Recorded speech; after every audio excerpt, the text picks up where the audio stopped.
Hello everyone, welcome to वंती classes. My name is Manjit Bhardwaj. तो आज भाई हम इस लेसन को जीओसी को खत्म करने वाले हैं। तो reactions with acid and salt, तो हम क्या कर रहे थे, ये कार्ब एसिड्स थे, क्या थे भैया? Weak acid, strong reaction of acid with acids की साल्ट के साथ में रिएक्शन, ठीक सर है। वीक और स्ट्रॉन्ग।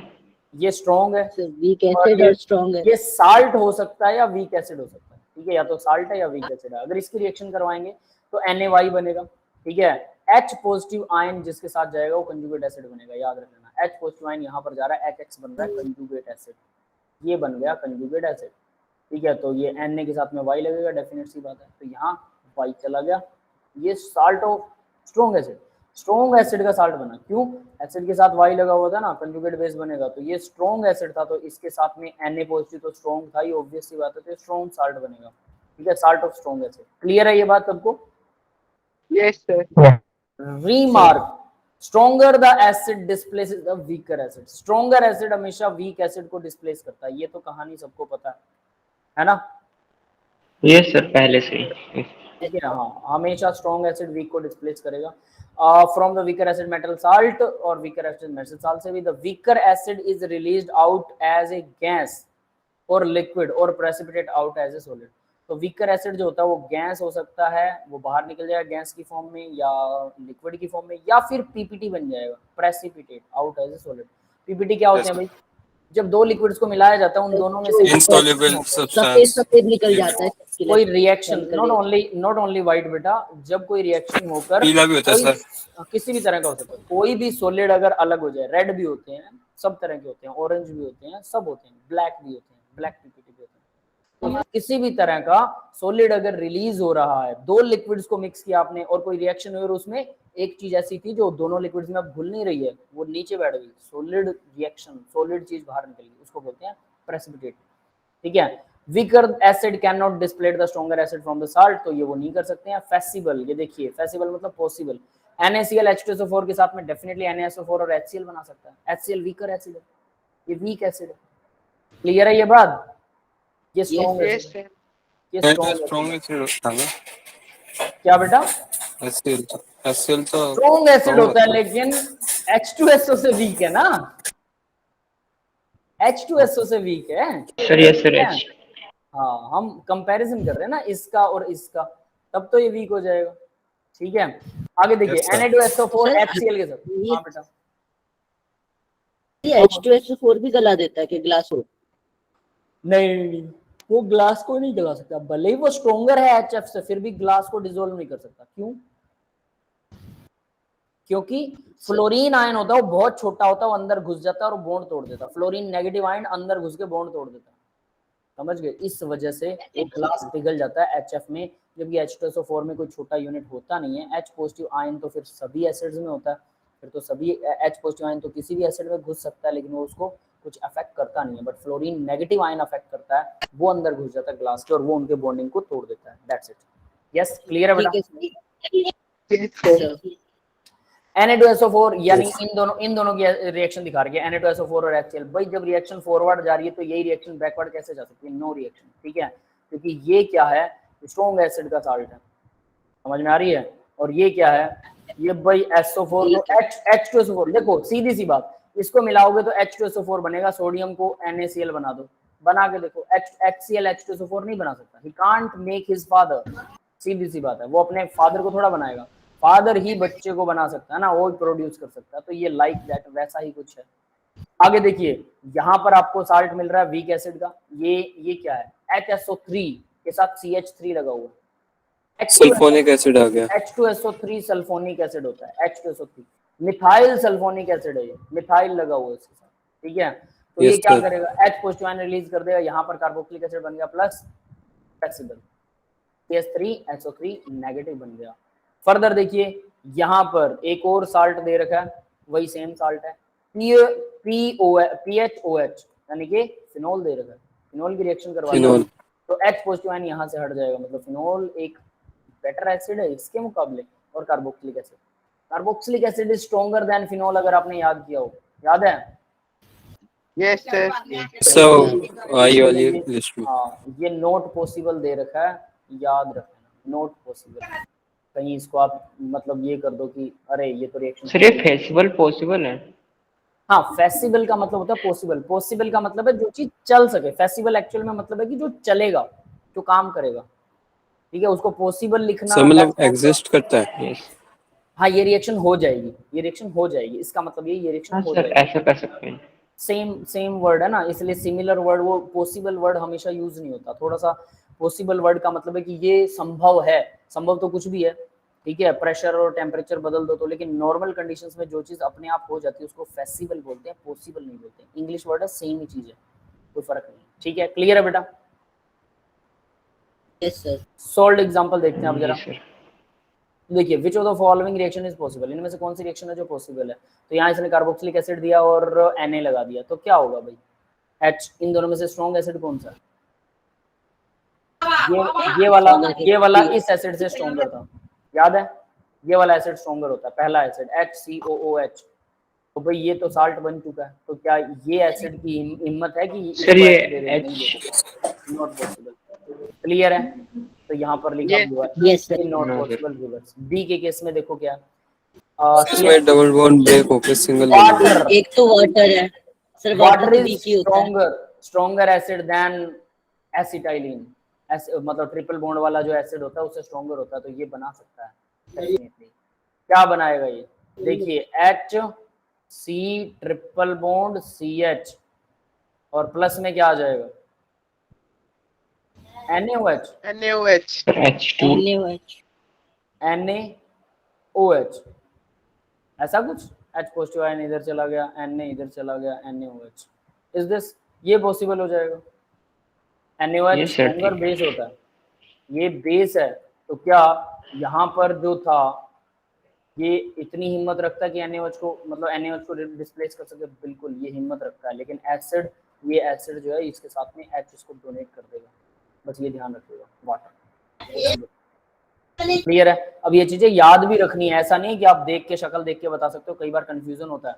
सी पॉइंट में देखिए क्या है, फिनोल, और यहाँ पर NaOH है। फिनोल अगर इसको H देगा, NO2 इधर से इलेक्ट्रॉन छीन रहा है, तो यानी कि ये ज्यादा एसिडिक है इस फिनोल के मुकाबले। समझ में आ रहा है? ये ज्यादा एसिडिक होगा, तो ये लेस एसिड है, लेस एसिड इसको H नहीं दे सकता, बिल्कुल नहीं दे सकता, नॉट पॉसिबल। नेक्स्ट वाली देखिए, HSO3, ये sulphonic acid is more acidic then carboxylic acid, तो कार्बोक्सिलिक एसिड इसको H नहीं दे सकता, इतनी हिम्मत नहीं है इसकी। यस, क्लियर है? ये भी नॉट पॉसिबल। समझ में आ गया बेटा? यस सर, आगे। ठीक है, तो ये इस तरह से हैं, कुछ रिएक्शंस याद भी करनी कि बन क्या रहा है। अब देखो यहाँ NaOH को देख के दिमाग घूम जाता है, कई बार ये लगेगा कि ये नहीं पॉसिबल नहीं हो सकती, बट ये पॉसिबल बोल रहा है भाई, तो मतलब ये है। ये स्ट्रॉन्ग में वैसे बेसिक स्ट्रेंथ, क्या बेटा? सर वो स्ट्रॉन्ग था ना, उसमें फिर वो हो गया था। अरे वो भले ही स्ट्रॉन्ग हो, लेकिन दूसरी तरफ से वो एसिडिक देखो ना, वो एसिडिक नेचर उनका, उनके अंदर तो डिस्प्लेसमेंट हो सकता है। Water is more acidic then this acid, तो ये डेफिनेटली इसको H+2 डोनेट कर सकता है। उसके बाद में NaOH बनेगा। अब NaOH क्या लगता है आपको कि ये बन जा रहा है? नहीं, Na पॉजिटिव सॉल्यूशन में अगर मैं इसको ऐसे लिखूं, दैट विल बी बेटर, फिर आपको बेटर समझ आएगा। देखिए, yes. OH negative, Na positive जो कि पहले भी सॉल्यूशन में घूम रहा था यहाँ से, और प्लस OH नेगेटिव, ये कुछ ऐसे घूमेगा। यस, क्लियर है बेटा? Yes sir. एक खुलाई क्यों रह गया? Yes sir. ठीक है, अब आगे देखते हैं बेसिक स्ट्रेंथ। अब हाँ बेटा, सर ये NaOH बॉन्ड क्यों नहीं बना सकते? एक एक करके पूछो, क्या कह रहे हो मुझे समझ नहीं आया, दोबारा से बोलिए। सर ये NaOH बॉन्ड क्यों नहीं बना सकता? NaOH बॉन्ड मतलब, अरे सॉल्यूशन में है बेटा, पानी में है, पानी में तो डिसॉल्व फॉर्म में रहेगा। एक्वस फॉर्म में आ गया सर। हाँ, कॉमन है, ये तो कॉमन सेंस, बना सकता है, क्यों नहीं बना सकता? आप इसको सॉलिड करके निकाल लो बाहर। हाँ जी, क्लियर है? एसिटाइलिन हवा में उड़ जाएगी। हाँ, आप क्या कह रहे थे बेटा? नहीं सर, सेम ही क्वेश्चन था। अच्छा, सेम ही क्वेश्चन था सर, हाइड्रेशन की टाइप नहीं देखी थी। Okay okay. अब आगे देखिए बेसिक स्ट्रेंथ, भाई नया टॉपिक आ गया। देखा था एसिडिक बस। स्ट्रेंथ वाला सारा खत्म हो चुका, बेसिक स्ट्रेंथ करेंगे। आर्नियस बेस क्या होता है? OH नेगेटिव आयन जो डोनेट करता है। ब्रोंस्टेड बेस क्या होता है? जो H पॉजिटिव आयन को एक्सेप्ट करता है, प्रोटॉन को। पता है ये सबको? Yes sir. Furnishes OH negative ion, और H positive ion proton Yes, sir. Acceptor जो होता है वो होता है Bronsted acid, Bronsted base, sorry proton क्या बोलते हैं इसको, डोन एक्सेप्टर। एग्जांपल है अमोनिया है, H पॉजिटिव आयन एक्सेप्ट कर सकता है, ये भी अमाइन है, 1 डिग्री, ये 2 डिग्री, ये 3 डिग्री, ये वाटर, ये ROH, ये ROR, ईथर है, ये सब के सब लोन पेयर डोनेट करके H पॉजिटिव आयन को एक्सेप्ट कर सकते हैं। तो इसलिए ये क्या है, प्रोटॉन एक्सेप्टर है ब्रोंस्टेड बेस में। प्रोटॉन नेक्स्ट देखिए लेविस बेस, लेविस बेस क्या होता है, लोन पेयर डोनेट करने वाला, अमोनिया लेविस बेस है, H+ ROR lone pair donate कर सकते हैं, जो लोन पेयर को डोनेट करे वो लेविस बेस होता है। प्रो बेसिसिटी, बेसिक स्ट्रेंथ, केबी कैसे निकालते हैं, वही सेम एसिड वाला ही सारा सिस्टम है। तो देखिए अमोनिया है, इसने लोन पेयर डोनेट किया, H पॉजिटिव आयन को एक्सेप्ट कर लिया, NH3 पॉजिटिव बन गया, R इसके साथ लगा हुआ है, OH नेगेटिव आयन बन गया, कंजुगेट एसिड Ca। क्लियर है, कौन होगा कंजुगेट एसिड, एसिड का H पॉजिटिव आयन जिसके पास जाता है वो कंजुगेट एसिड है, ये OH नहीं है कंजुगेट एसिड, ये है ये। क्लियर है, Yes, sir. Yes, sir. Clear है. ठीक है, इसको याद रखिएगा। इसके बाद Yes, sir. आगे बढ़ते हैं अब, ठीक है। तो अब इसका केबी कैसे निकलेगा, product divide by reactant, product bye reactant. Water क्या है, Product by कांस्टेंट होता है, reactant. वाटर क्या है, वाटर कांस्टेंट है, कांस्टेंट को इधर ले जाके मल्टीप्लाई कर Sir, दिया, unlimited हो सकता है. मल्टीप्लाई कर दिया तो इसका मतलब ये नया कांस्टेंट बन गया। वैसे तो इक्विलिब्रियम कांस्टेंट था, ठीक है, तो इक्विलिब्रियम था, इक्विलिब्रियम कांस्टेंट की वैल्यू थी, लेकिन जब इसको वाटर से मल्टीप्लाई कर दिया तो इक्विलिब्रियम कांस्टेंट क्या बन गया, केबी बन गया, that is KB, equilibrium constant for base where KB represent the basic strength. तो देखिए जितना ज्यादा कोई बेस इस फॉर्म में रहेगा, प्रोडक्ट जितना ज्यादा होगा, रिएक्टेंट जितना कम हो जाएगा, ये वाला RN3 इसकी कंसंट्रेशन कम हो जाएगी तो बेसिक स्ट्रेंथ बढ़ेगी, सीधी सी बात है।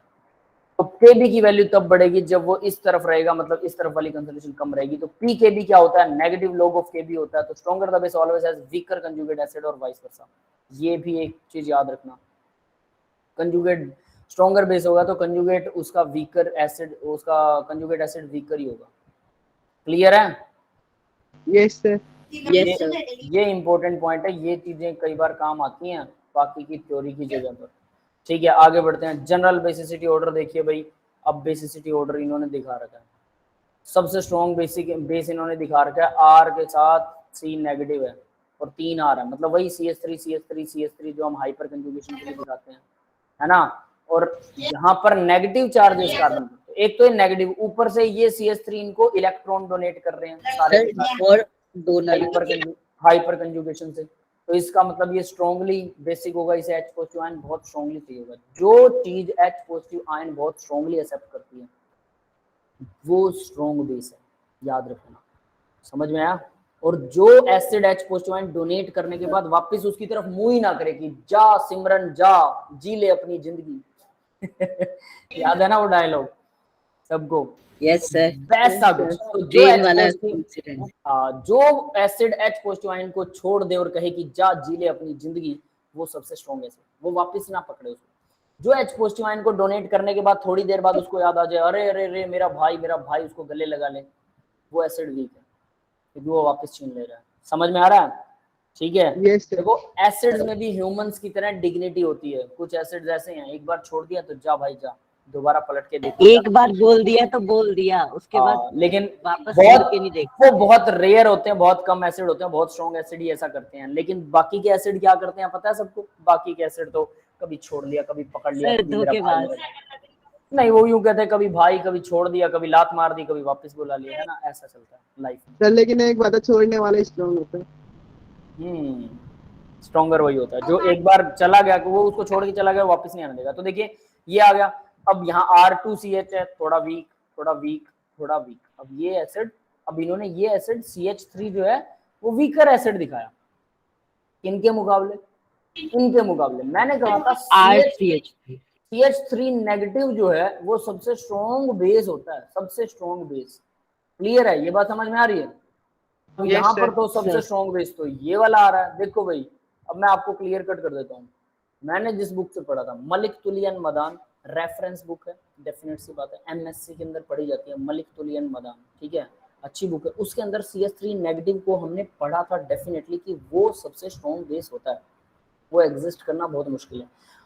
R3C नेगेटिव क्या है, ये कार्बो एनायन है, मोमेंट ऑफ टाइम Yes, के sir. लिए एग्जिस्ट करेगा, CH3 नेगेटिव भी मोमेंट ऑफ टाइम के लिए एग्जिस्ट करेगा, तो शायद इनको एग्जिस्ट करवाना मुश्किल होता होगा, कुछ ऐसी बिहाइंड द सीन ऐसी कहानी होगी, तो ये थोड़ा एग्जिस्ट कर लेता होगा, इस वजह से इसी को स्ट्रॉन्ग बेस कहा गया है। समझ में, जो एग्जिस्ट करे उसी को स्ट्रॉन्ग बेस कहेंगे ना, अपनी मर्जी थोड़ा बना देंगे। हो सकता है वो वाले आयन शायद मोमेंट ऑफ टाइम के लिए एग्जिस्ट करते हैं या करते ही ना हो, तो इस वजह से वो स्ट्रॉन्गर भले ही, बट वो ऐसा हमारे पास कोई सोल्यूशन किसी डब्बे में हो नहीं सकता शायद। क्लियर है, ये बात समझ में आ रही है? Yes sir. ठीक है, उसके अलावा और बता देता हूँ, इंटरनेट के ऊपर आप सर्च करोगे तो इनसे भी स्ट्रॉन्ग बेस आपको मिल जाएंगे कहीं ना कहीं, एचपोस्टवाइन को डोनेट करने वाले। तो ये बहुत सारी कंफ्यूजन्स क्रिएट करते हैं। मेरे पास क्रिस्टल क्लियर बुक में लिखा हुआ है, उसको मैं गलत नहीं मान सकता। रेफरेंस हम बुक से ही देते हैं, पढ़ते हैं हम बुक से ही। अगर मेरी बात में कोई फर्क आएगा तो डेफिनेटली मैं आपको बुक का रेफरेंस दिखा सकता हूँ। अगर मुझे कुछ नहीं आता होगा तो मैं साफ मुकर जाता हूँ। कुछ टीचर्स ऐसे हैं, उनको लगता है कि हमारी इज्जत ना खराब हो जाए, वो मना नहीं करते हैं। भाई अपने को कोई रिस्पेक्ट की नहीं पड़ी है, जो चीज़ नहीं आती नहीं आती। हम मूर्ख हैं तो हैं, पक्का है, इस बात में कोई डाउट नहीं है। जो चीज़ आती है उसका रेफरेंस पता है, वो मैंने अपने घर से नहीं बनाई है, उसका रेफरेंस पता है। भाई यहाँ से पढ़ी बेटा, आप पढ़ लो, ठीक है। अब जैसा भी है वो सामने है। क्लियर है, ये बात समझ में आ गई सबको? Yes sir. ठीक है, तो इसलिए मैं आपको क्लैरिफिकेशन दे रहा था कि ये मैंने क्यों माना है, उसका रीजन है मलिक कुली मदान। ठीक है, मैं अब भी उसी को सही मानता हूँ, बुक में लिखा हुआ मैं जनरली सही मानता हूँ। ये हो सकता है, लेकिन बिहाइंड द सीन इसके क्या रीजन है मैं नहीं जानता। फिर उसके बाद पीएच आता है, पीएच नेगेटिव, फिर CH2 पीएच आता है, फिर NH2 नेगेटिव आता है, PH2 CH नेगेटिव है। तो देखिए यहाँ CH2 नेगेटिव था, ये CH नेगेटिव है, बीच में NH2 नेगेटिव आ रहा है। फिर PH3 C नेगेटिव है, H नेगेटिव है। H नेगेटिव भी एक बेस है ना। H नेगेटिव रेयरली एग्जिस्ट करता है, याद रख लेना। फिर उसके बाद में ट्रिपल बॉन्ड H, ये भी एक बेस की तरह काम करेगा, H+1 को एक्सेप्ट तो करेगा। और ये C double bond O CH2 negative, ये भी बेस है। फर्दर एरोमेटिक कंपाउंड क्या है ये? CP, साइक्लोपेंटाडाइईन इनाइल एनायन, याद है सबको? यस सर, याद है। सर एरोमेटिक है, ठीक है। CP बोलते हैं साइक्लोपेंटाडाइईन इन एनायन, ठीक है, इन एनायन ऐसा पढ़ा जाता है इसको, साइक्लोपेंटाडाइईन एनायन, ठीक है। अब आगे बढ़ते हैं। फिर लगभग RO नेगेटिव भी लगभग उतना ही बेसिक है, दोनों लगभग बराबर है। फिर OH नेगेटिव आयन लगभग, देखिए OH नेगेटिव आयन को इसने या तो बराबर है या फिर ये वाला ज्यादा है, मतलब इस R के ऊपर डिपेंड करता है कि आपने क्या लगाया, वो उसके बराबर भी हो सकता है और उससे कम भी हो सकता है। ये OH उससे मतलब वो उससे स्ट्रॉन्गर हो सकता है। फिर सेम एज CH3O नेगेटिव भी इससे या तो बराबर होगा या फिर इससे कम हो जाएगा OH से, ठीक है। तो ये तीनों चीजें जो भी इन्होंने दे रखी है ध्यान से करने के लायक है, ठीक है भाई। इसको इन सभी को ध्यान से जरूर देख लीजिएगा। सर इन पे रेड लाइन कर दो। हाँ बेटा, वही बॉक्स सा कर दिया, ठीक है, ध्यान से देख सकते हैं आप। CO3 2 नेगेटिव, ये तो बहुत वीक बेस होता है, कार्बोनिक एसिड बनाता है ये H2CO3, है ना। PHO नेगेटिव फिनॉक्साइड आयन है, RS नेगेटिव है, RCO नेगेटिव है, तो देखो ये काफी वीक है, ठीक है, मतलब ये स्ट्रॉन्ग एसिड का पार्ट है हिसाब से। H+ डोनेट करने के बाद वापस नहीं लेता है, तो ये वीक है। तो इन सबसे तो स्ट्रॉन्ग हो जाएगा, एसिड की फॉर्म में स्ट्रॉन्ग हो जाएगा, वैसे वीक है, वीक एसिड होता है। OCN CN negative, OCN negative भी वीक है। वाटर, फिर वाटर आ गया सबसे पीछे, H+ को एक्सेप्ट करने की टेंडेंसी। उसके बाद क्लोरीन नेगेटिव, Cl नेगेटिव सबसे कम H+ को डोनेट करता है, इसका मतलब HCl काफी स्ट्रॉन्ग एसिड है। समझ में? उल्टा भी या पढ़िएगा, याद कीजिएगा। क्लियर है बेटा? Yes sir. ठीक है, और ये सीरीज 2-3 बार लिख के देखिएगा, याद कर करके अपने आप, ठीक है, और थोड़ा दिमाग पर जोर डालिएगा, तब जाके याद होगी। Basic strength in periodic table, periodic table में बेसिक स्ट्रेंथ क्या होती है? अभी लेफ्ट टू राइट पीरियड के अंदर जाके क्वेश्चन पूछना था। इंक्रीज होता है, Kb डिक्रीज होता है। हाँ बेटा बोलो। एक मतलब बेंजीन रिंग है, उसके ऊपर क्लोरीन लगा है, ठीक है, और फिर मतलब जब हमने इसका NaOH से ट्रीट कर रहे हैं ना, पर ना जो क्लोरीन जिस कार्बन से अटैच है वो C14 है। क्लोरीन बेंजीन के साथ में जिस कार्बन से टच है वो C14 है, ठीक है। हाँ, तो मतलब एक बुक में था, तो जो ना हाइड मतलब इसका वो करेंगे ना, फिनोल बनाएंगे इसको, तो उसमें C14 वाले को छोड़ के दूसरे वाले कार्बन पे लगा रखा है ऑक्स। इसको छोड़कर दूसरे कार्बन के ऊपर OH लगा रखा है। हाँ हाँ, ये कह रहे हो? ठीक है, yes sir. OH negative ion अगर यहाँ पर अटैक करता है, देखिए ये आप +2 क्लास है ना, हाँ, OH आयन जब यहाँ पर अटैक करता है तो हम इसका मैकेनिज्म पढ़ेंगे, तो यहाँ पर अटैक करना इसके लिए काफी मुश्किल होता है। क्यों? क्लोरीन इसके साथ डबल बॉन्ड बना लेती है, ठीक है, क्लोरीन अपना लोन पे डोनेट करती है। दूसरा, sp हाइब्रिडाइजेशन भी इसके अफेक्ट करती है, ये इसको पास रखती है। क्लोरीन के पास 3 लोन पेयर्स हैं, 3 लोन पेयर OH को पास नहीं आने देते। ये समझ में आ रही है बात? तो इन कारणों से क्लोरीन को यहाँ से हटाना इट इज वेरी टिपिकल, ये काफी मुश्किल होता है, क्योंकि डबल बॉन्ड करैक्टर भी आ जाता है इसके अंदर, क्लोरीन की इलेक्ट्रोनेगेटिविटी से पास भी आ जाते हैं, ठीक है, रेजोनेंस साइकिल चलता है, तो इस वजह से यहाँ पर अटैक करना OH नेगेटिव आयन का काफी मुश्किल होता है। तो हम इसको हाई प्रेशर और हाई टेम्परेचर के ऊपर NaOH के साथ रिएक्शन करवाते हैं, तब यहाँ पर क्लोरीन को हटा के OH यहाँ जुड़ जाता है। अब अगर आपका जो क्वेश्चन था, डेफिनेटली उन्होंने अगर OH जोड़ा है तो वो हाई टेम्परेचर हाई प्रेशर पर तो नहीं जोड़ा होगा, उन्होंने कुछ और तिकड़मबाजी की होगी जिसकी वजह से क्लोरीन यहाँ से हटा होगा और OH किसी और कार्बन पर जुड़ा होगा। हाँ, इस साइड लगा है ना, कुछ ना कुछ मिक्सिंग हुई है उसमें, कुछ ना कुछ उसके रिएक्टेंट्स अलग होंगे, तभी वो ऐसा करेगा। यस, क्लियर है? इसको हम डिटेल में पढ़ेंगे, चिंता मत करो, आपके हेलो एल्केन वाले लेसन में आएगा ये, ठीक है। चलिए अब आगे बढ़ते हैं। तो भाई हम कहाँ थे? From left to right period electronegativity of element increases, so के भी डिक्रीज होगा। के भी डिक्रीज होगा मतलब बेसिसिटी डिक्रीज होती है लेफ्ट टू राइट, ठीक है, राइट साइड में बेसिसिटी डिक्रीज होने वाली है भाई। देखिए मेटल के ऑक्साइड्स हमेशा एसिडिक होते हैं, बेसिक होते हैं, और नॉन मेटल के ऑक्साइड एसिडिक होते हैं, तो एसिडिटी इंक्रीज होती है लेफ्ट टू राइट, ना कि basicity. From top to bottom size increases, basicity top नीचे से ऊपर भी बेसिसिटी डिक्रीज होती है। ये दोनों चीजें डिक्रीज हो रहे हैं, सीधी सी बात है। क्लियर है? Yes sir. Yes sir. देखिए बेसिक स्ट्रेंथ इन ऑर्डर, तो ये ऑर्डर के अंदर बेसिक स्ट्रेंथ का ऑर्डर बताना भी A CH3 negative, NH2 negative, OH negative, F negative, ठीक है। ऑब्वियस है CH3 नेगेटिव सबसे ज्यादा स्ट्रॉन्ग बेस है। CH3 negative stronger base in p orbital, p orbital में सबसे स्ट्रॉन्गेस्ट बेस यही होता है CH3 नेगेटिव। आपको पूछने वाला हो, इसने लिख दिया CH3 नेगेटिव, ऊपर से ये जो है R3CH3 नेगेटिव, ये क्या p ब्लॉक में नहीं आता? एग्जिस्ट नहीं करता होगा सर जल्दी, पता नहीं क्या है कहानी, बट क्या ये p ब्लॉक में नहीं आता? स्ट्रॉन्गेस्ट बेस की डेफिनेशन ही देनी, कुछ अलग तरह से दे, बट ये लोग यहाँ पर ये ड्यूअल माइंड कर देते हैं, फिर बुक्स में पढ़ा हुआ याद आता है तो उसके हिसाब से कंफ्यूजन आती है। मतलब ऐसा मत समझिए कि साइंस क्रिस्टल क्लियर है हर जगह में। अगर मुझे कंफ्यूजन है डेफिनेटली अलग अलग बुक में पढ़ने के बाद, और यहाँ पर ये खुद ही ऊपर और नीचे के स्टेप में कंफ्यूजन डाला है, तो सबको होती है। कहीं ना कहीं हम एक जगह पर अटक जाते हैं और वहाँ हमें लगता है यार ये सही है कि ये सही है। ऐसे ही कुछ क्वेश्चंस में हम लोग अटकते हैं जो बॉर्डर लाइन क्वेश्चंस होते हैं, वो टीचर को भी हो सकता है ना आते हो, कोई बड़ी बात नहीं है इसके अंदर, क्योंकि टीचर याद नहीं करता, आप लोगों को याद करने का वो होता है, ठीक है, कि आप लोग याद कीजिए, हमें याद करने की जरूरत नहीं, हम कॉन्सेप्ट याद रखते हैं। कॉन्सेप्ट लग रहा है ठीक है, नहीं लग रहा तो भाई एक्सेप्शन है, ऑर्गेनिक में सीधा यही चलता है। ये बात समझ में आ रही है ना सब? तो वो एक्सेप्शन आपको याद करना है। तो कहीं कहीं हमें भी कंफ्यूजन होती है, वो चीजें याद ही रखनी पड़ती है। तो कुल मिला के मुझे पता है कि जो याद रखनी पड़े उस पे ही लिख दो, लॉजिक नहीं है, उनको लर्न ही करना पड़ता है। बेटा जितनी भी सीरीज है ना सारी याद करनी है, जो भी सीरीज दे रखी है इंक्रीजिंग डिक्रीजिंग ऑर्डर सब याद कर रहे हैं, तो मैं शुरू से याद हो जाएगा। हाँ बस, फिर बाकी कोई आएगा तो मैं उसको इंपॉर्टेंट मार्क कर देता हूँ कि ये इंपॉर्टेंट है। देखो नेक्स्ट वाले में CH3 PH2 SH और क्लोरीन, इसके अंदर भी डेफिनेटली ये ज्यादा वो है एसिडिक। सी के अंदर देखिए fluorine negative, chlorine, bromine, iodine, obvious है इन सब में फ्लोरीन नेगेटिव ज्यादा जल्दी एक्सेप्ट करेगा H को, ये बड़ा आयन है I नेगेटिव। देखो कमाल का होता है ये HI, I नेगेटिव के ऊपर नेगेटिव है, ये इलेक्ट्रॉन डोनेट करने में ज्यादा इंटरेस्टेड नहीं है, ये कहता है मैं संभाल लूंगा, एक इलेक्ट्रॉन और आ जाए कोई बात नहीं, इतना बड़ा होता है, जिसका घर बहुत बड़ा है, ठीक है, I नेगेटिव का।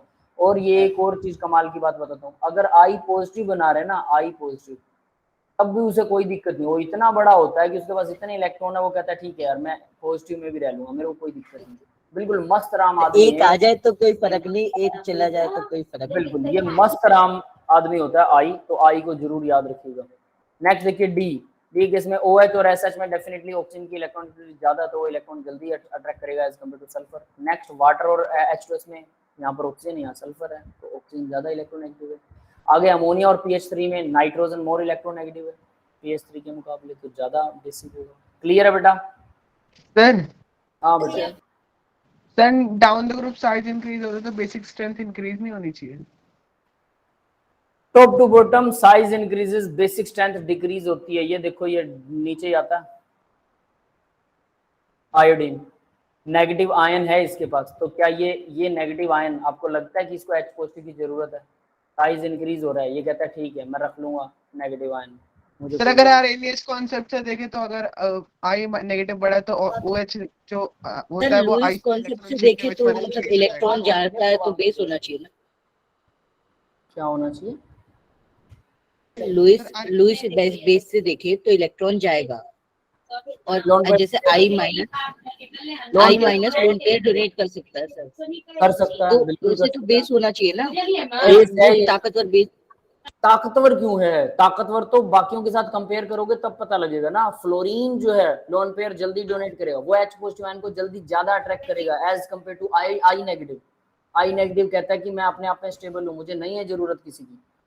ये सिर्फ इतना नहीं होता, अगर आप सिर्फ एक ही चीज को देख रहे हो, मैं बता देता हूँ इसमें क्या है। आयोडीन है, ठीक है, ये लीजिए, जब ये नेगेटिव आयन बना मतलब इसका एक इलेक्ट्रॉन चला गया, तो एक इलेक्ट्रॉन एक्स्ट्रा आ गया, सॉरी, तो ठीक है, तो ये नेगेटिव आयन बन गया। अब नेगेटिव आयन के चारों तरफ डेफिनेटली HI जो है पानी के अंदर डिसोल्व होगा, चारों तरफ इसको पानी अट्रैक्ट करेगा, तो पानी के साथ हाइड्रोजन एनर्जी रिलीज करेगा, ये बहुत स्टेबल हो जाएगा, बहुत स्टेबल। बहुत बड़ा साइज है, चारों तरफ पानी, बहुत सारे मॉलिक्यूल पानी के एब्जॉर्ब कर सकता है और सॉरी चिपका सकता है अपने पास, हाईली स्टेबल हो जाएगा। हाइड्रोजन एनर्जी बहुत ज्यादा हाइड्रोजन एंथैल्पी हमें रिलीज करेगा। स्टेबल हो गया, इसको नहीं चाहिए H भाई, नहीं चाहिए, एक बार गया वापस नहीं आने देगा। इसलिए स्ट्रॉन्ग एसिड होता है HI और I नेगेटिव वीक बेस होता है। क्यों? वो H को नहीं लेना चाहता। That is the thing. Yes sir, clear हुआ कुछ? Sir RNS Yes, sir, concept हो से गया। देखें तो उल्टा नहीं होगा फिर OH आरएनएस नेगेटिव कॉन्सेप्ट जल्दी बताइए क्या? आरएनएस कॉन्सेप्ट बताइए क्या कहता है? H पॉजिटिव डोनेट करने वाला एसिड होता है, सर नहीं OH sir, negative OH donate करने वाला। OH डोनेट करने वाला बेस होता है, यही आरएनएस यस कॉन्सेप्ट। यहाँ पर OH नेगेटिव कौन सा सर। बेस होगा आप बताइए? यहाँ तो सर OH आई देगा ना कि उसका साइज सर बड़ा है तो। क्या आई? आरएनएस की जगह ब्रॉन्स्टेड में होता है H प्लस रुको एक डोनेट मिनट, करने वाला। यशवीर बेटा एक बार प्रणव का डाउट लेने दो, वो उसके माइंड में पता नहीं क्या चल रहा ठीक है, है बताओ बेटा। सर फ्लोरीन तो ज्यादा इलेक्ट्रोनेगेटिव है ना, वो तो इलेक्ट्रॉन छोड़ेगा नहीं, हाँ ठीक है, देन तो सर OH माइनस रिलीज कैसे होने देगा? आयोडीन बढ़ा तो वो जल्दी अरे इलेक्ट्रॉन छोड़ देगा। OH के चक्कर में क्यों पड़ रहे हो आप? OH कैसे, इनमें से कौन सा ऐसा है जो OH को रिलीज करेगा, मेरे को ये बता दो। OH का इनके साथ क्या लिंक है? फ्लोरीन नेगेटिव का OH के साथ क्या लिंक है बेटा? ये कैसे रिलीज कर देगा OH नेगेटिव? इसके पास है ही नहीं, क्या कह रहे हो आप, बताओ, समझ में आ रहा है कुछ प्रणव? यस सर ठीक है, ऐसे ब्लॉक कर रहा था मेरे दिमाग। अब कुछ और ही चल रहा है, पता नहीं, मेरे को समझ में नहीं आ रहा आप OH नेगेटिव और फ्लोरीन के साथ क्यों ले रहे हो। मैं तो सीधा बता रहा हूँ, देखो यहाँ पर आर्नियस बेस का कॉन्सेप्ट लग ही नहीं रहा, ये आर्नियस बेस नहीं है, these are not Arrhenius base, ये ब्रोंस्टेड बेसिस हैं। समझ में आ रही है बात? इसको ब्रोंस्टेड बेस के हिसाब से ले सकते हो ना, आर्नियस कैसे कर सकते हो? इसमें कॉन्सेप्ट ही नहीं लग रहा आर्नियस का। आर्नियस तो कहता है OH नेगेटिव आयन डोनेट करने वाला बेस होता है। इस भाई साहब के पास F नेगेटिव के पास में कौन था OH नेगेटिव आयन है जो ये डोनेट कर देगा? नहीं है ना। नहीं सर, यहाँ पर ब्रोंस्टेड वैल्यू देखेंगे तो ब्रोंस्टेड वैल्यू क्या कहती है? ब्रोंस्टेड कहता है जो H पॉजिटिव आयन को एक्सेप्ट करे। क्लोरीन कर सकता है, बिल्कुल कर सकता है। क्लोरीन कर सकता है H पॉजिटिव को, बिल्कुल कर सकता है। क्लोरीन नेगेटिव भी, ठीक है। ब्रोमीन नेगेटिव कर सकता है, ब्रोमीन नेगेटिव भी कर सकता है H पॉजिटिव आयन को एक्सेप्ट, ठीक है। उसके बाद में आयोडीन नेगेटिव कर सकता है, बिल्कुल कर सकता है। अब इन सभी में H पॉजिटिव आयन को अट्रैक्ट करने की टेंडेंसी किसमें सबसे ज्यादा? फ्लोरीन में सबसे ज्यादा है, आयोडीन में सबसे कम है। That's it. Hydration enthalpy one of the reason होता है, बात ही खत्म। क्लियर है? Yes sir. ठीक है यशवीर बेटा, अब आप बताइए आप क्या कह रहे थे? सर कुछ नहीं, बस यही कह रहा था, ये तो ब्रॉन्स्टेड बेस है। हाँ ठीक है, चलो ठीक है, अब आगे बढ़ते हैं भाई। CH देखिए, carb anion basis, carb anion negative ion वाले बेसिस हैं, तो CH3C नेगेटिव ये ज्यादा स्ट्रॉन्गर है, बेस है। डबल बॉन्ड वाला लेस होगा, क्योंकि डबल बॉन्ड वाले में तो एसिडिक कैरेक्टर होता है, हमें पता है। ट्रिपल बॉन्ड वाले में भी एसिडिक कैरेक्टर होता है, मतलब H पॉजिटिव आयन छोड़ देता है, छोड़ने के बाद वापस लेना पसंद नहीं करता, ट्रिपल बॉन्ड और डबल बॉन्ड, लेकिन सिंगल बॉन्ड को तो बहुत जरूरत है।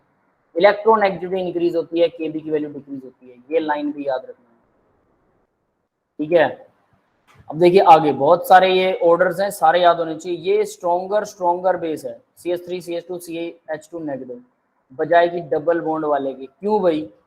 क्योंकि डबल बॉन्ड यहाँ से रेजोनेंस दिखाएगा, दिखाएगा कि नहीं दिखाएगा?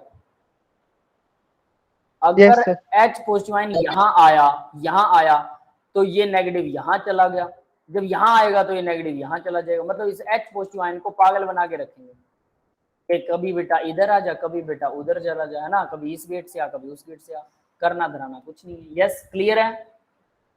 Yes sir. Yes. बस ये वैसा है, ठीक है। Delocalized lone pair is less basic, तो ये बेसिक कम होता है भाई, डी लोकलाइज्ड लोन पेयर। आगे देखिए डबल बॉन्ड नेगेटिव आयन, ये मोर बेसिक है बजाय कि इसके। क्यों? अब ये H पॉजिटिव आयन को क्यों लेना पसंद नहीं करता? ये भी रेजोनेंस है, ये भी रेजोनेंस दिखाएगा, ठीक है, लेकिन ये ऑक्सीजन है तो ऑक्सीजन का रेजोनेंस स्ट्रॉन्गर होगा as compare to carbon carbon resonance, better resonance due to negative oxygen. Yes clear है? Yes sir. डी पॉइंट देखिए अब जरा, डी क्या कहता है? CH3 पर नेगेटिव है, फिनोक्साइड है आयन है, या फिनोक्साइड नहीं, बेंजीन पर नेगेटिव अकेला, सीधा फिनोक्साइड नहीं। Localized negative charge, negative charge यहाँ फिक्स हो गया, फिक्स नेगेटिव चार्ज है, ये नेगेटिव चार्ज रोटेट नहीं करेगा, बेंजीन रिंग के सिर्फ ये डबल बॉन्ड ही रोटेट करेंगे ऐसे, negative charge will not rotate here. तो इससे क्या फर्क पड़ेगा भाई? नेगेटिव चार्ज रोटेट नहीं कर रहा, इसका मतलब क्या है कि ये यहीं पर पड़ा और बेंजीन की एरोमेटिसिटी बरकरार है, ज्यादा स्टेबिलिटी। यहाँ पर नेगेटिव चार्ज कहाँ आ जाएगा? नेगेटिव चार्ज बेंजीन पर आएगा, ये समझ में आ रहा है? बेंजीन के ऊपर नेगेटिव चार्ज आ जाएगा, बेंजीन की एरोमेटिसिटी टूट गई तो स्टेबलाइजेशन भले ही रेजोनेंस से हो रहा है, लेकिन बेस ये नेगेटिव चार्ज किसी को डोनेट नहीं हो सकता, ये तो यहीं बैठा है, ये तो इजीली डोनेट हो सकता है। यस क्लियर है? Yes sir. Yes sir. Precision of aliphatic nitrogenous base, aliphatic मतलब जो एरोमेटिक नहीं होते उनको एलिफेटिक बोलते हैं, सीधी सी बात है, स्ट्रेट चेन वाले जनरली। तो NH3H पॉजिटिव आयन देता है, NH4 पॉजिटिव बनता है, डेफिनेटर नाइट्रोजनस बेस जो है वो लोन पेयर की वजह से होता है। Note 1 degree amine more basic than ammonia, but if alkyl part 1 degree amine is tertiary butyl then ammonia is more basic than steric hindrance। तो ये क्या होता है इसकी कहानी मैं बता देता हूँ। देखो आपको ये उल्टा सीधा सा बहुत कुछ मिलेगा इसमें, ठीक है, अब ये याद रखने लायक बात है।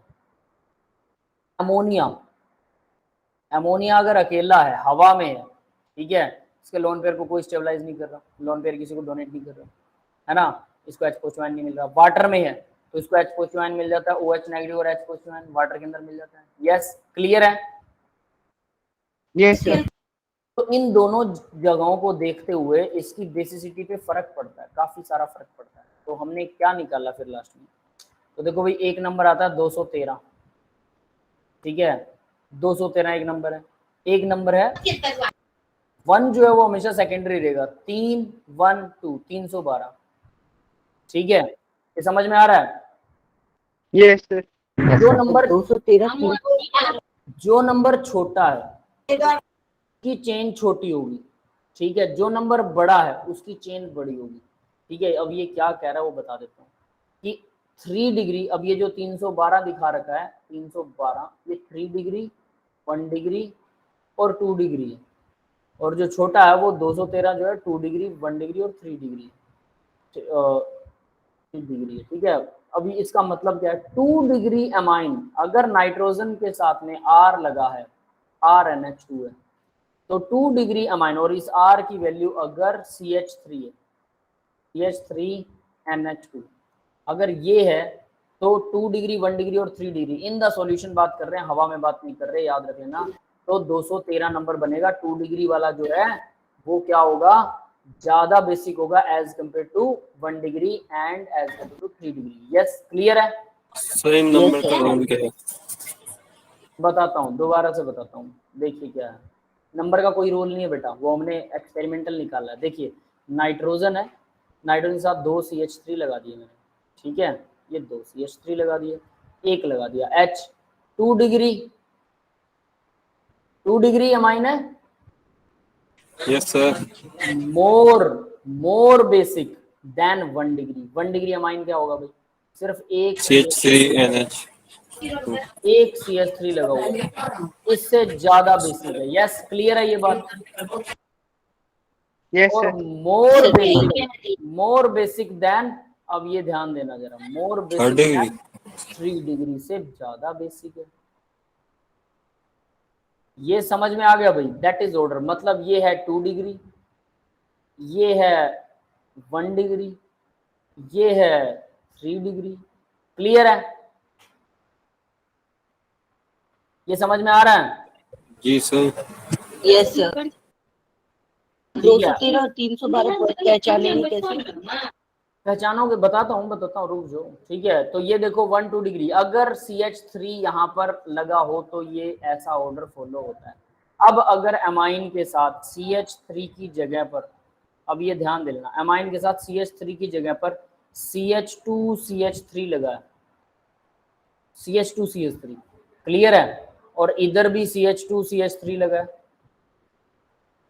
इधर भी CH2, मतलब लंबी चेन लगी है, 1 कार्बन की चेन नहीं है, लंबी चेन है। तो ये क्या बन गया? 3 डिग्री बन गया। Yes, yes sir. ये सबसे ज्यादा अब एसिड बेसिक होगा। 1 डिग्री उसके बाद में होगा। नाइट्रोजन यहाँ पर मैं 1 डिग्री बना रहा हूँ, मतलब CH2CH3 लगा हुआ है और बाकी दोनों हाइड्रोजन है, तो ये लेस होगा। ये है 2 डिग्री। यस, क्लियर है? समझ में आ रहा है? Yes sir. सर मतलब ये ज्यादा बेसिक। अब आ गया सब समझ में। ठीक है, अब ये नंबर आपको 1 रट्टा डिग्री मार, होगा ना वो तो। नंबर रट्टा मारने का मतलब समझ में आ गया अभी सबको? सर वो बीच वाला 1 डिग्री होगा।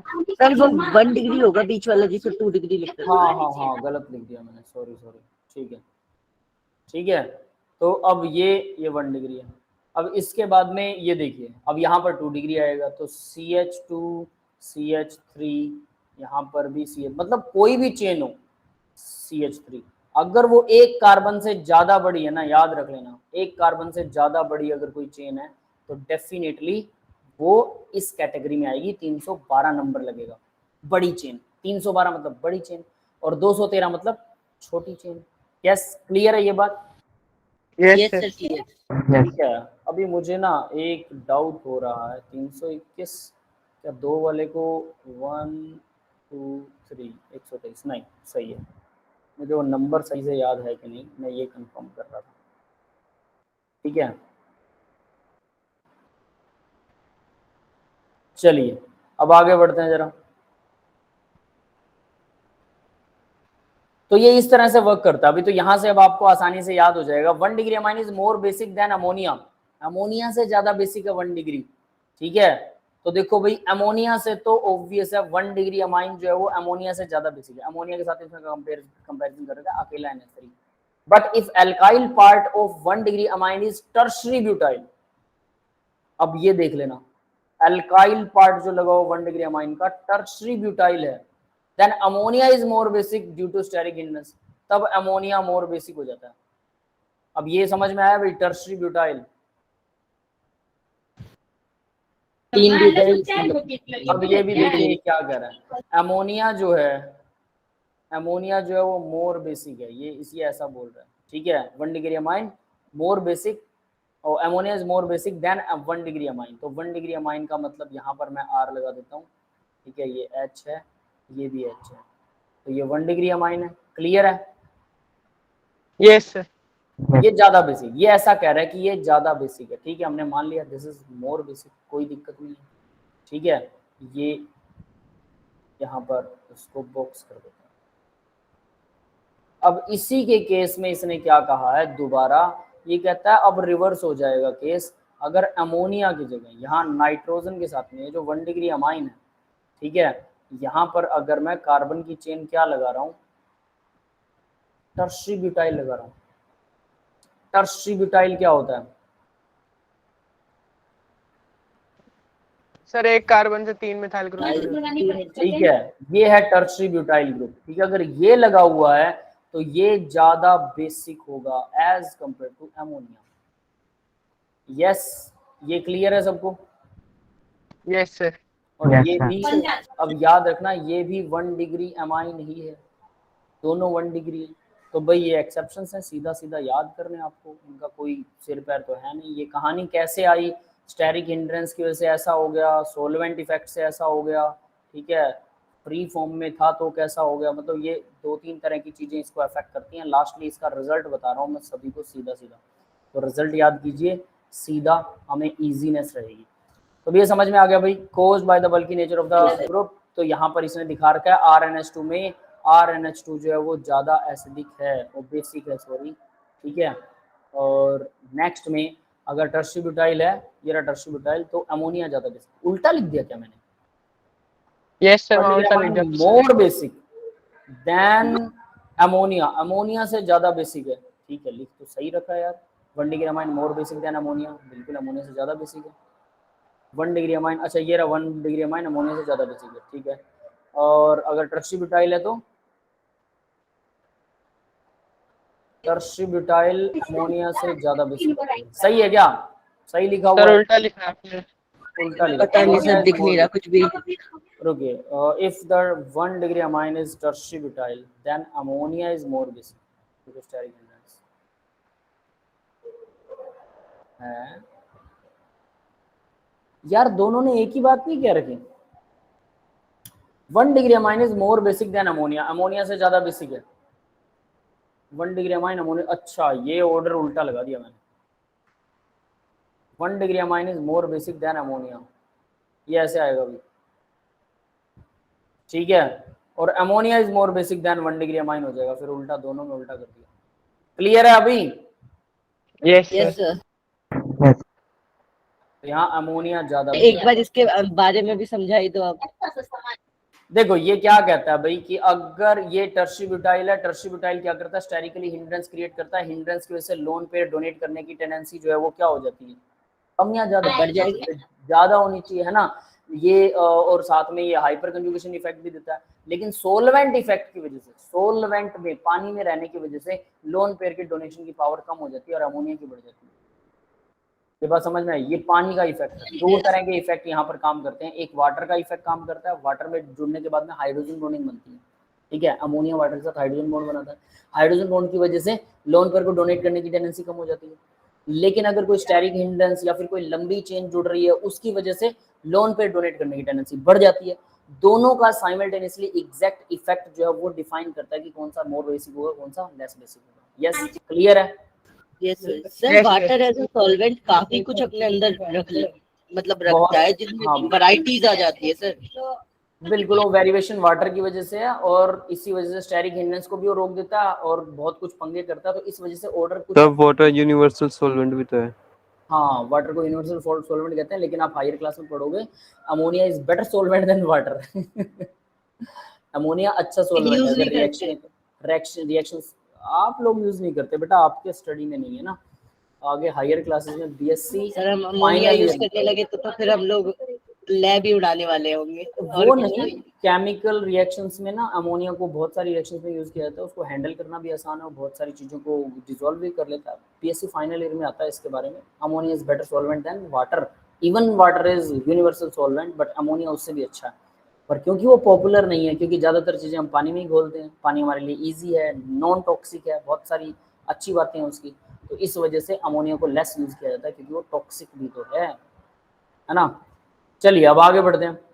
देखिए basic structure of the nitrogenous compound depend upon the hybridized state of nitrogen. या हाइब्रिडाइजेशन के ऊपर डिपेंड करती है भाई नाइट्रोजनस बेस वाली, ठीक है। तो वो कैसे है? Compound depend upon the hybridized state of nitrogen. एक मिनट रुकिए, इसको जरा ये वाला जो पॉइंट लिखा है मैंने, इस पॉइंट को यहाँ पर मार्क कर रहा हूँ भाई, ताकि आप लोगों को ये दिखाई देता रहे।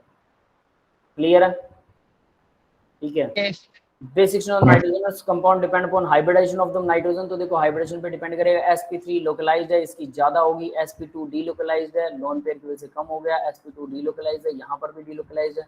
डबल बॉन्ड नाइट्रोजन के साथ में, डबल बॉन्ड नाइट्रोजन से नेक्स्ट कार्बन पर है, तो ये तो sp3 होनी चाहिए ना, डीलोकलाइज्ड। लेकिन ये डीलोकलाइज्ड है क्योंकि डबल बॉन्ड नाइट्रोजन का इधर आता है, फिर ये इधर चला जाता है, ऐसे डीलोकलाइजेशन में पार्टिसिपेट करता है। ये लोकलाइज्ड है, खुद ही डबल बॉन्डेड है लेकिन लोकलाइज्ड है, फिक्स रहता है ये डबल बॉन्ड यहाँ, ठीक है। और नेक्स्ट वाला देखिए RCN के अंदर sp हाइब्रिडाइजेशन है, इसमें sp हाइब्रिडाइजेशन है नाइट्रोजन। क्लियर है भाई? हाइब्रिडेशन डाउन होती है तो डेफिनेटली बेसिक कैरेक्टर डिक्रीज होता है। क्लियर है बेटा? Yes sir. सारे ऑर्डर्स ध्यान से याद करने हैं, याद रख लेना, याद करने में ही सब कुछ छुपा हुआ है। More the electronegative will decrease the basic charge. Basic charge decrease हो जाएगी अगर electronegative element, electronegative atom will decrease, more electronegative atom decrease कर देगा। जैसे देखिए, वैसे इसने ऐसा कुछ यहाँ लिखा नहीं है। नाइट्रोजन है नॉर्मल कार्बन की चेन के साथ में, नाइट्रोजन डबल बॉन्ड के साथ में, तो डबल बॉन्ड क्या करता है? लोकलाइजेशन में हेल्प करता है। ट्रिपल बॉन्ड है भाई, ये और ज्यादा अपनी तरफ खींचता है इलेक्ट्रॉन को। डबल बॉन्ड कम खींचता है, ट्रिपल बॉन्ड ज्यादा खींचता है, H+1 डोनेट करने की टेंडेंसी बढ़ जाती है, तो अमोनिया जो उसका लोन पेयर और H+1 एक्सेप्ट करने की टेंडेंसी भी घट जाएगी। क्लियर है? Yes sir. नेक्स्ट देखिए, ये वाला एग्जांपल अच्छे से याद कर लेना, फोर्थ वाला, ये पेपर में आता है कई बार, ठीक है। इसको मैंने एग्जाम्स में देखा, वैसे तो सारे इंपॉर्टेंट है, कोई भी कम नहीं है, बट इसको मैंने एग्जाम्स में देखा, बच्चे जनरली इसको भूल जाते हैं, है ना। प्रैक्टिस करेंगे तो याद रहेगा। देखिए क्या हो रहा है यहाँ पे, डबल चेन है, एक तो साइक्लिक चेन है, नाइट्रोजन उसके अंदर लगा हुआ है, 6 हेक्सागोनल चेन। ये देखिए, ये यहाँ नाइट्रोजन है, इसको बस मैं ऐसे गोल कर देता हूँ रेड, ये नाइट्रोजन है और बाकी सब कार्बन है। एक चेन तो ये हेक्सागोनल है बेंजीन की तरह, दूसरी देखिए ऊपर ऐसे ऐसे और ऐसे बन रही है, ये समझ में आ रहा है। इसको मैं थोड़ा ना ऊपर बनाता हूँ, यहाँ ये है नहीं, समझो, तो ऐसे बना देते हैं, ऐसे ऐसे और ऐसे। अभी समझ में आ रही है यस सर। ना, ये कुछ ऐसे है, ये ऐसे बनाओ और फिर ये ऐसे जोड़ दो, तो ये ऊपर है ऐसे, ठीक है भाई। तो ये भी एक चेन है, तो डबल चेन, ये ज्यादा बेसिक है। क्यों? 3 डिग्री, नाइट्रोजन 3 डिग्री से घिरा हुआ है इसके मुकाबले। अब ये भी तो 3 डिग्री से, इसमें और उसमें कोई फर्क ही नहीं है, यहाँ से काट दो बस, यहाँ से इसको काट दो, ये और ये सेम बन गए, पीछे वाले एटम्स काट दो, बस ये सेम हो गए। ये समझ में आ रहा है? फिर ये ज्यादा क्यों है? ये साइक्लिक है, ये साइक्लिक है, साइक्लिक वजह से स्टेरिक हिंड्रेंस होता है, इलेक्ट्रॉन्स पास आ जाते हैं, लोन पे डोनेट जल्दी करेगा। क्लियर है? Cyclic amine are more basic than acyclic amines. दोनों का बहुत अच्छा एग्जांपल दिखा रहा है। क्लियर है बेटा? Of the same nature same होना चाहिए। नेक्स्ट देखिए, amidines are more basic. Amidines are more basic in nature because their conjugate acid is more stable due to resonance. तो resonance की वजह से उनका conjugate acid ज्यादा स्टेबल होता है। ये देखो NH2 है, इसने H+2 आयन अगर ये एक्सेप्ट करे और यहाँ NH है, डबल बॉन्ड है, तो भाई ये अगर H+2 आयन एक्सेप्ट करेगा तो ये ज्यादा स्टेबलाइज हो जाएगा। क्यों? क्योंकि ये इधर से लोन पेयर वगैरह डोनेट करके इसको स्टेबलाइज कर सकता है। समझ में आ गया? सर वाला पॉइंट रिपीट कर देंगे। देखो, ये NH था डबल बॉन्ड, इसने एमाइडाइंस बोला है, एमाइड ग्रुप होता है ना, एमाइड, ठीक है, N डबल बॉन्ड कार्बन का CONH2। तो यहाँ देखिए, अगर एमाइडाइन का मतलब डबल बॉन्ड NH लग जाएगा और एमाइन ऑलरेडी लगा हुआ है इसके साथ, ये कुछ ऐसा ग्रुप है। तो यहाँ देखिए, जब नाइट्रोजन अपना लोन पे डोनेट करेगी, ये मान लो इसने पॉजिटिव चार्ज बना लिया, कैसे बनाया? H+ आयन को डोनेट कर दिया अपना लोन पे, एक H एक्स्ट्रा जुड़ गया, अब ये पॉजिटिव चार्ज है, ये नाइट्रोजन अपना लोन पे डोनेट करता है, बिल्कुल कर सकता है, डबल बॉन्ड बन गया, इस पे आ गया पॉजिटिव। क्लियर है? और ये यहाँ से अपना लोन पेयर वापस ले लेगा वापस, इसका पॉजिटिव चला जाएगा, तो ये NH2 बन गया, ये NH2 पॉजिटिव बन गया, और इस तरह से दोनों बीच में एक खेल चलता रहता है। ये यहाँ पर वापस डोनेट करेगा, तो ये क्या करेगा? अपना लोन पेयर वापस ले लेगा और इसका पॉजिटिव चला जाएगा। यस, क्लियर है बेटा? Yes sir. और इस रेजोनेंस की वजह से ये स्टेबलाइज हो जाता है, तो H+ आयन को ये छोड़ेगा नहीं, अब इसने एक्सेप्ट कर लिया तो छोड़ेगा नहीं, और जो नहीं रिलीज करता वो स्ट्रॉन्ग बेस है, सीधी सी बात है। क्लियर है? Nitrogen X is more basic than Y, X वाली जो है वो Y के मुकाबले ज्यादा बेसिक है। अब यहाँ X कौन सा है भाई? ये रहा, इधर X लिखा हुआ, ये भी X है, और Y कहाँ है? अच्छा, नीचे वाला Y है, ये Y है, ठीक है, ये Y है और वो X है, ठीक है। X वाली ज्यादा बेसिक है Y के मुकाबले, ऐसा कुछ कह रहा है, चलो जो भी है, आगे बढ़ते हैं। बस इसको याद रखिए, रेजोनेंस की वजह से स्टेबलाइज हो जाता है, बस और कुछ नहीं। Basic strength of aromatic amines, substituted amines, तो सब्स्टिट्यूटेड अमाइन बेसिक स्ट्रेंथ कैसे बढ़ेगी भाई, कैसे कम होगी? नाइट्रोजन इसके साथ में लोन पे डोनेट कर देता है, जिसकी वजह से बेंजीन इसके साथ में रेजोनेंस में आ जाता है, और बेंजीन अगर रेजोनेंस में आ गए तो कहानी खत्म, नाइट्रोजन अपना लोन पे डोनेट नहीं करेगा, मतलब बेंजीन रिंग डीएक्टिवेट कर देती है इसको। यस, क्लियर है? एनालिन के अंदर ये समझ में आ गया? वीकर बेस, तो aniline is a weaker base, ये वीकर बेस होता है देन अमाइन, अमाइन के मुकाबले। अमाइन तो लोन पे डोनेट कर सकता है, तो डोनेट ही नहीं कर पाएगा क्योंकि बेंजीन ही ले लेगा इसका लोन पे, ठीक है। अब आगे देखिए, पाइरिडाइन, पाइरिडाइन का स्ट्रक्चर सबको पता है, बस नाइट्रोजन लगा दो बेंजीन के अंदर, कार्बन हटा के, है ना, कार्बन और हाइड्रोजन हटा के, यहाँ कार्बन था और एक हाइड्रोजन भी था, दोनों हट गए, तो C5H5N, दैट इज पाइरिडाइन, ठीक है। और 6 पाई इलेक्ट्रॉन होते हैं इसके अंदर, एरोमेटिक होता है, डेफिनेट सी बात है, तो ये एरोमेटिक है। 6 पाई इलेक्ट्रॉन, ये इधर जाएगा, ये इधर जाएगा, ये इधर जाएगा, तो इसका नाइट्रोजन का इलेक्ट्रॉन से मिलती है, तो नाइट्रोजन sp2 हाइब्रिडाइज है, लोकलाइज्ड लोन पेयर है, अपनी लोकेलिटी नहीं छोड़ता, आसानी से कोई H पोस्ट आयन आएगा और इसका लोन पेयर ले जाएगा। यस, क्लियर है? Yes sir. तो ये लोकेशन नहीं छोड़ता अपनी, यहीं रहता है क्योंकि रेजोनेंस में पार्टिसिपेट नहीं करता, तो डेफिनेट है ये भी स्ट्रॉन्गर बेस है, सीधी सी बात है। Lone pair pyridine localise, it is more basic than aniline, aniline के मुकाबले तो ये काफी अच्छा बेसिक है। पायरोल, पायरोल क्या होता है? हेट्रोसाइक्लिक केमिस्ट्री का है पाइरिडाइन, हेट्रोसाइक्लिक केमिस्ट्री के अंदर ही आता है पायरोल, मतलब कार्बन के अलावा, कार्बन की मेन रिंग के अंदर कार्बन के अलावा कोई और एटम आ जाए तो उसको हेट्रोसाइक्लिक कंपाउंड बोलते हैं। यस, क्लियर है ये बात? हेट्रोसाइक्लिक क्या होते हैं? Yes sir. Yes sir. है ना? तो ऐसे होमोनाइट्रिक मतलब जिसमें से कार्बन सारे कार्बन है, जैसे बेंजीन की रिंग है सारे कार्बन है, होमोसाइक्लिक होगा वो, ठीक है। तो यहाँ एरोमेटिक, तो देखिए इसका डायग्राम, यहाँ पर ये जो नाइट्रोजन है ये अपना लोन पेयर इनके साथ शेयर कर रहा है, यानी रेजोनेंस में लोन पेयर आ जाता है। यस, क्लियर है? ये लोन पेयर यहाँ आएगा, ये यहाँ आएगा, ये यहाँ आएगा, और इस तरह से ये सर्कल घूमने लग जाता है इनका। यहाँ इन्होंने अच्छा खासा डायग्राम दिखा रखा है। लोन पेयर इन 2p एटॉमिक ऑर्बिटल है, कंप्लीट डीलोकलाइज इलेक्ट्रॉन। यहाँ पर नाइट्रोजन अपने इलेक्ट्रॉन्स को डीलोकलाइज कर रहा है, तो डोनेट करने के लिए तो है नहीं, अगर डोनेट नहीं कर सकता तो कुछ एक्सेप्ट नहीं कर सकता, तो ये क्या होगा भाई? ये वीक होगा, very less basic than aniline, aniline के मुकाबले बहुत कम बेसिक होने वाला है पायरोल। यस, क्लियर है? Yes yes sir. सर। ठीक है, पायरोल अब आपको समझ में आ गया होगा। नेक्स्ट देखते हैं।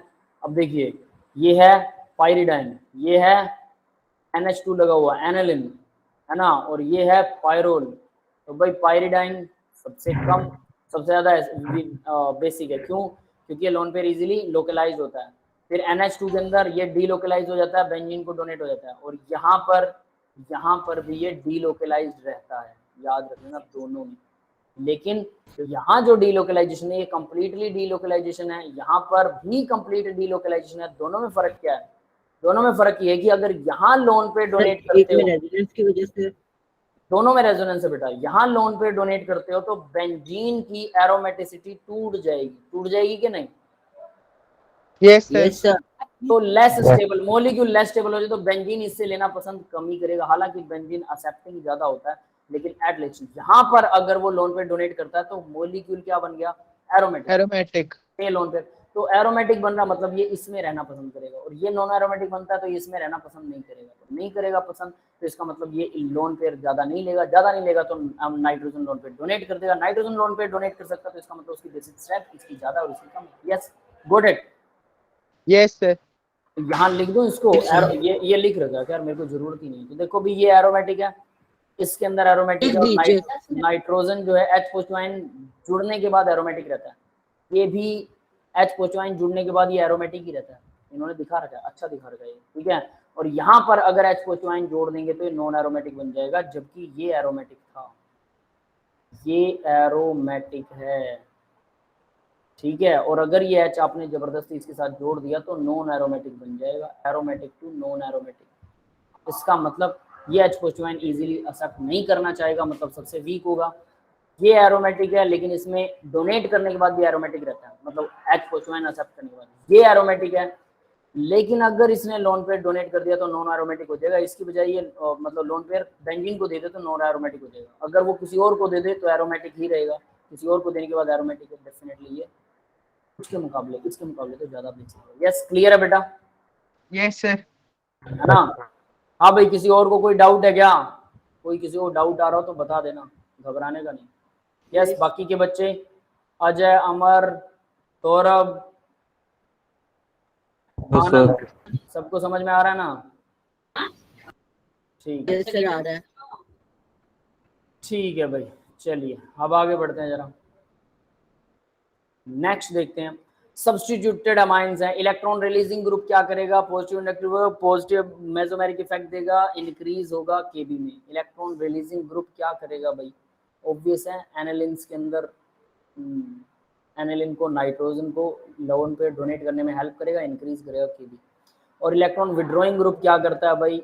वो डिक्रीज करेगा केबी को, बस तो सिंपल सी चीज है।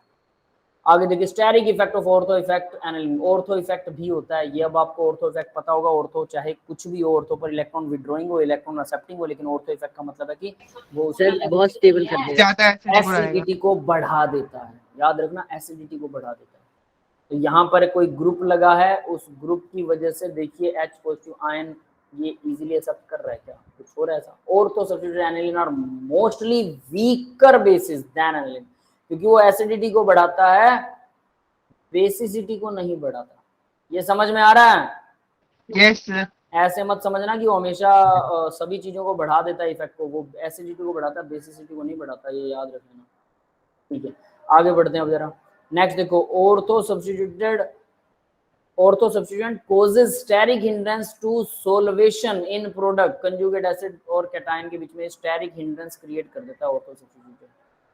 स्टेरिकली हिंड्रेंस की वजह से टू सोल्वेशन को सॉल्यूशन में जुड़ने के अंदर in the product conjugate acid that is cation, इस वजह से ऐसा होता है। वजह बता रखी है, ठीक है, आप इसको बना के देखेंगे समझ आ जाएगा, नहीं आए तो हम डिस्कस करेंगे। स्मॉल ग्रुप लाइक NH2 और OH negative, OH don't experience sterically inhibition resonance due to small size।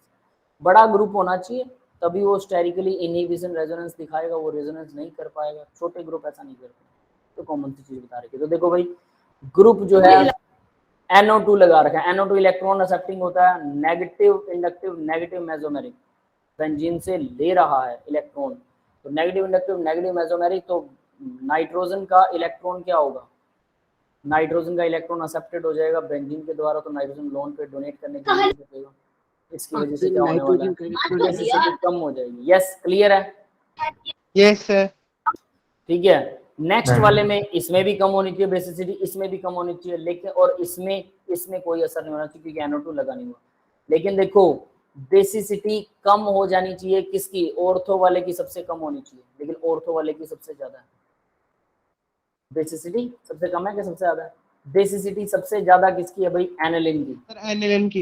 Aniline सबसे ज्यादा बेसिक है, उसके बाद में मेटा वाला बेसिक है, मेटा वाला, फिर पैरा वाला, फिर ऑर्थो वाला। होना क्या चाहिए हमारे हिसाब से, ऑर्थो इफेक्ट दिख रहा है इसमें, ऑर्थो वाला सबसे कम बेसिक है। क्यों? ऑर्थो वाला नाइट्रोजन सबसे ज्यादा इलेक्ट्रॉन छीनेगा, तो बेसिसिटी सबसे कम अफेक्ट करेगी। नॉर्मल ऑर्डर है, कोई फर्क नहीं है, नॉर्मल ऑर्डर, ठीक है, इसको मैं नॉर्मल लिख रहा हूं, नॉर्मल ऑर्डर। यस, क्लियर है ये सबको? Yes sir. ठीक है, इसको ऐसे याद रखना कि नॉर्मल ऑर्डर दिखाता है, कुछ नहीं है। आगे देखिए, ग्रुप जो है वो नेगेटिव इंडक्टिव CCl3 दिखा हुआ है। CCl3 क्या करता है भाई, नेगेटिव इंडक्टिव इफेक्ट, मतलब ये इलेक्ट्रॉन एक्सेप्ट करेगा, सीधी सी बात है, क्लोरीन है, इलेक्ट्रॉन एक्सेप्ट कर रहा है, ऑर्थो पर जुड़ा है, मेटा पर जुड़ा है, पैरा पर जुड़ा है। यहाँ पर पैरा मेटा ऑर्थो, पिछला ऑर्डर क्या था, मेटा पैरा ऑर्थो, ये भी इलेक्ट्रॉन एक्सेप्टिंग ग्रुप था, नेगेटिव इंडक्टिव इफेक्ट, वो भी नेगेटिव इंडक्टिव इफेक्ट, लेकिन ऑर्डर देखो जरा, ऑर्डर में दिक्कत है। ये समझ में आ रहा है? Yes sir. ऑर्डर अलग है, बस ये याद रख लेना, इसका ऑर्डर अलग है। क्लियर है बेटा?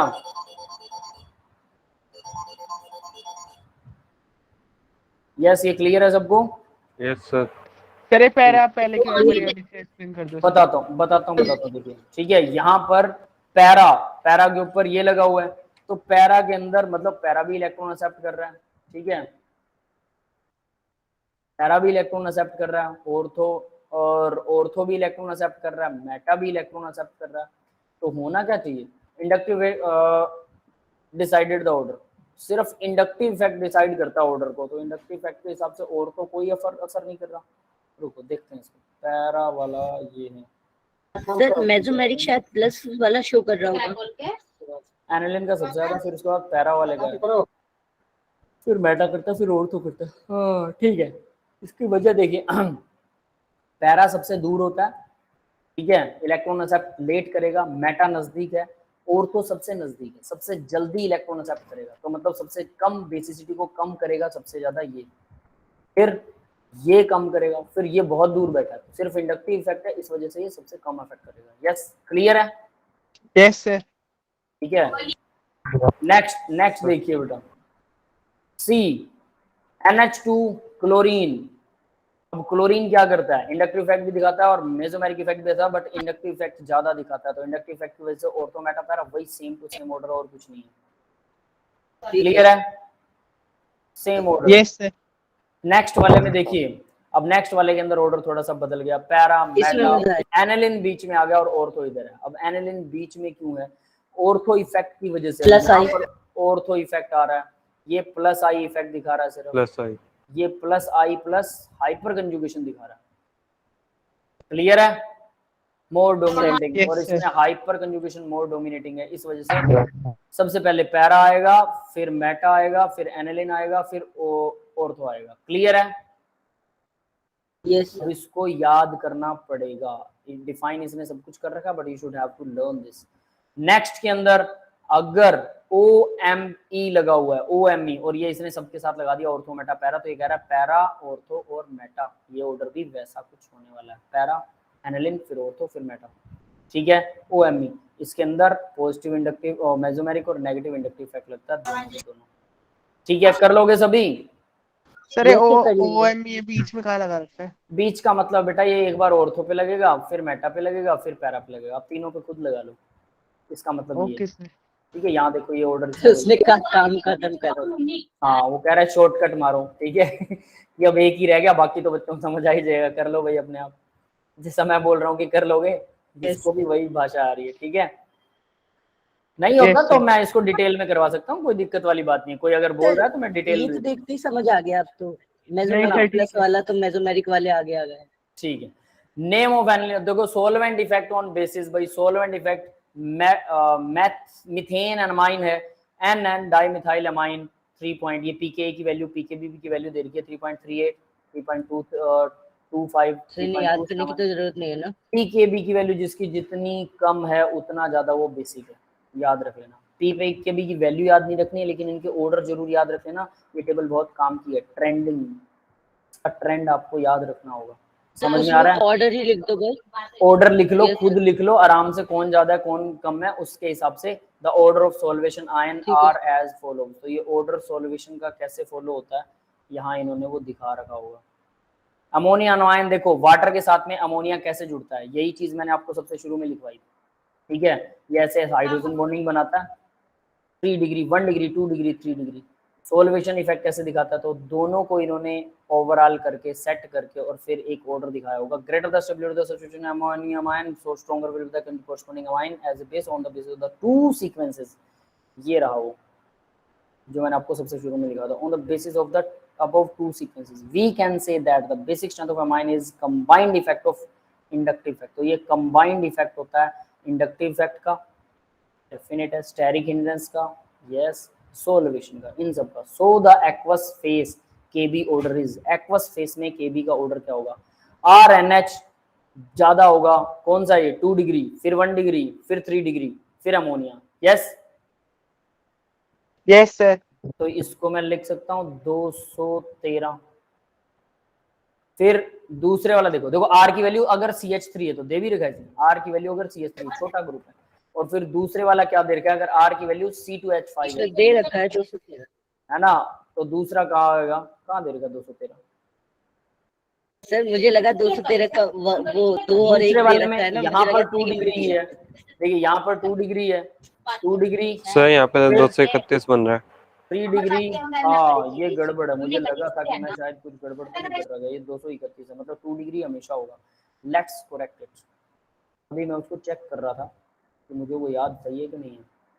ठीक है, तो 231 2 डिग्री ही पहले रहेगा, फिर 3 और 1 आएगा, ये सारा रब करना पड़ेगा। सर लास्ट है क्या, क्या लास्ट है क्या सर ये? बस एंड कर रहे हैं बेटा। ठीक है, तो सबसे पहले 2 डिग्री रहेगा, भले ही ग्रुप बड़ा हो, तो 2 डिग्री नाइट्रोजन और इसके साथ में CH2 CH3, और यहाँ पर भी CH2 CH3, और इधर आएगा H। बोर हो गए क्या? मैं सोच रहा था कि आज लेसन खत्म कर दें, ये आ गया 2 डिग्री। 2 डिग्री हमेशा आगे रहेगा। सर, बोल तो नहीं हुआ, Fantastic आंखों में भी दर्द हो करेंगे गया सर। 3 डिग्री नाइट्रोजन, यहाँ पर C2H5 C2H5, और ये भी C2H5, ये आ गया 3 डिग्री। यहाँ H5, मुझे इस पर डाउट हुआ था तभी मैं करके देख रहा था इसको, ये आ गया 3 डिग्री। ठीक है, फर्दर आएगा 1 डिग्री, नाइट्रोजन C2H5 और H और H लगेंगे बस, ठीक है। ये आ गया 1 डिग्री,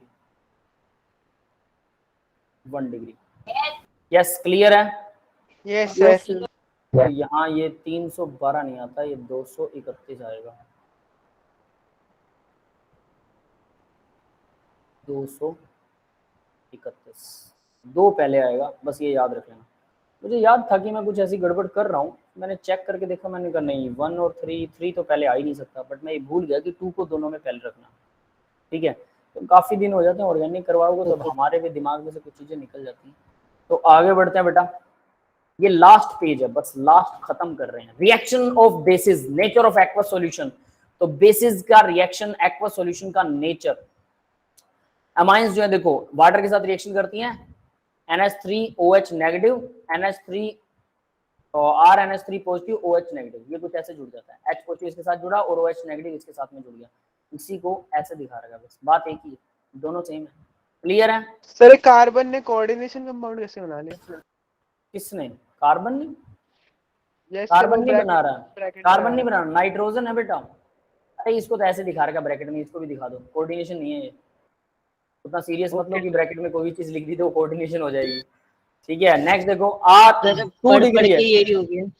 2 डिग्री है, तो 2 डिग्री वाटर के साथ रिएक्शन करेगा तो 2 डिग्री भी H पॉजिटिव आयन NH2 को एक्सेप्ट हो जाएगा, तो ये पॉजिटिव आयन, ये नेगेटिव आयन, सेम वही बेसिक रिएक्शन है, कुछ नहीं इसमें।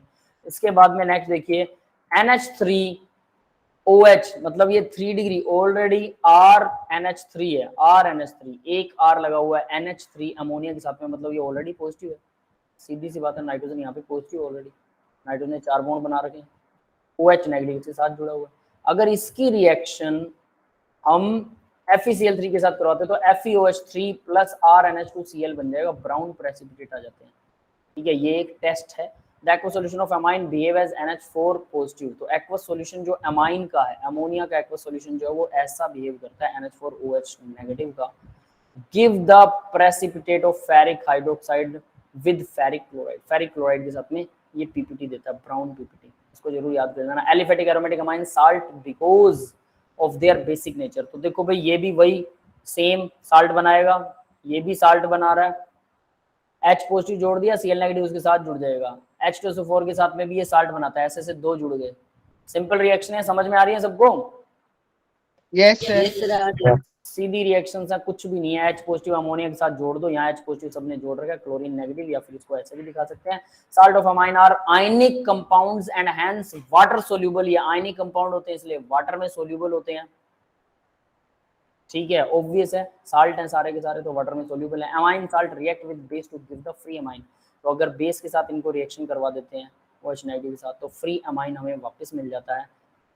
That's it, that's all for the today's lecture guys. और ये आपकी GOC कंप्लीट हो चुकी है, ठीक है। मैं रिकॉर्डिंग ऑफ कर रहा हूँ, किसी को डाउट है तो डाउट पूछ सकते हैं आप लोग।